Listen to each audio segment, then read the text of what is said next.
Reels ರಾಣಿ ಸೋನು ಗೌಡ ಅವ್ರಿಗೆ ದತ್ತು ಪಡೆದಿರ್ತಕ್ಕಂಥ ಒಂದು ಪ್ರಕ್ರಿಯೆನೇ ಕೂತಾಗ್ಬಿಟ್ಟಿದೆ. ಮಗುವನ್ನು ದತ್ತು ಪಡೆದು ಅದನ್ನು ಸಾಮಾಜಿಕ ಜಾಲತಾಣಗಳಲ್ಲಿ ಉಪಯೋಗಿಸಿರ್ತಕ್ಕಂಥದ್ದು ಅಂತಂದರೆ ಅದ್ರ ಬಗ್ಗೆ ಬಿಟ್ಟು ಪ್ರಚಾರ ಕೊಟ್ಟಿರ್ತಕ್ಕಂಥದ್ದು ಇದು ಸೋನು ಗೌಡಗೆ ಕೂತು ತಂದಿದೆ.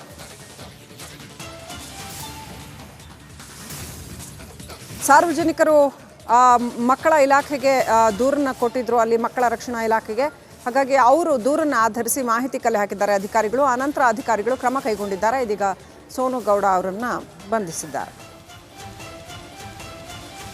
ಅವರ ಅಪಾರ್ಟ್ಮೆಂಟ್ ಬಳಿ ಗಾರೆ ಕೆಲಸ ಮಾಡ್ತಾ ಇದ್ದಂಥ ದಂಪತಿ ಮಗಳಂತೆ ಆಕೆ ಮನೆಗೆ ಬಂದು ಆಟ ಆಡ್ತಾ ಕ್ಲೋಸ್ ಆಗಿದ್ಲು. ಊರಿಗೆ ಹೋದಾಗ ಹುಷಾರಿಲ್ಲದಾಗ ಕರೆ ಮಾಡಿದ್ಲು. ಹೀಗಾಗಿ ಮಗುನ ನಾನೇ ಸಾಕ್ಕೊಳ್ಳೋದಾಗಿ ಹೇಳಿ ಕರೆ ತಂದಿದ್ದೆ ಅಂತ ಈ ಸೋನು ಗೌಡ ಹೇಳಿಕೆ ಕೊಟ್ಟಿದ್ದಾರೆ. ಆದರೆ ಯಾವತ್ತೂ ಇವಾಗ ಮಗು ಕಾನೂನು ಏನು ಹೇಳುತ್ತೆ ಅಂದರೆ ಸರ್, ಮಕ್ಕಳ ಕಲ್ಯಾಣ ಇಲಾಖೆಗೆ ಮುಂದೆ ಬಂದು ಮಗುನ ಅವರು ಇವಾಗ ರಿಜಿಸ್ಟರ್ ಮಾಡಿಸ್ಕೊಂಡ್ರೆ ಆನ್ಲೈನ್ನಲ್ಲಿ ಇಟ್ ವಿಲ್ ಟೇಕ್ ಪ್ರೊಸೀಜರ್ ಇರುತ್ತೆ. ಅವ್ರ ಮನೆಗೆ ನಾವು ಭೇಟಿ ಮಾಡ್ತೀವಿ. ಭೇಟಿ ಮಾಡಿ ಅವ್ರದ್ದು ಸ್ಥಿತಿಗತಿ ಏನಿದೆ, ಅವ್ರದ್ದು ಫೈನಾನ್ಷಿಯಲಿ ಇಂಡಿಪೆಂಡೆಂಟ್, ಇವತ್ತೇನೋ ಯೂಟ್ಯೂಬ್ನಿಂದ ನನಗೆ ಆಸ್ತಿ ಒಂದು ಆದಾಯ ಬರ್ತಿದೆ ಅಂತ ತೋರಿಸ್ಕೊಳಕ್ಕಾಗೋದಿಲ್ಲ.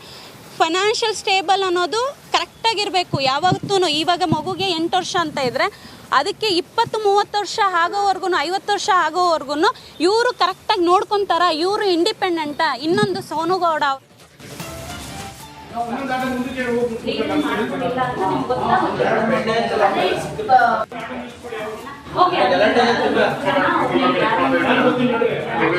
ಅವತ್ತು ಮಾಡಿರೋ ವಿಡಿಯೋನ ಆಫ್ಟರ್ 4 days ಆದ್ಮೇಲೆ ಹಾಕಿದ್ದೀನಿ. ಸೊ ನಾನು ಅವತ್ತು ಹಾಕಲ್ಲ, ಅಂದ್ರೆ ಎಡಿಟಿಂಗ್ ಅದು ತುಂಬಾ ಟೈಮ್ ತಗೊಳ್ಳುತ್ತಲ್ವಾ. ಈ ವಿಡಿಯೋ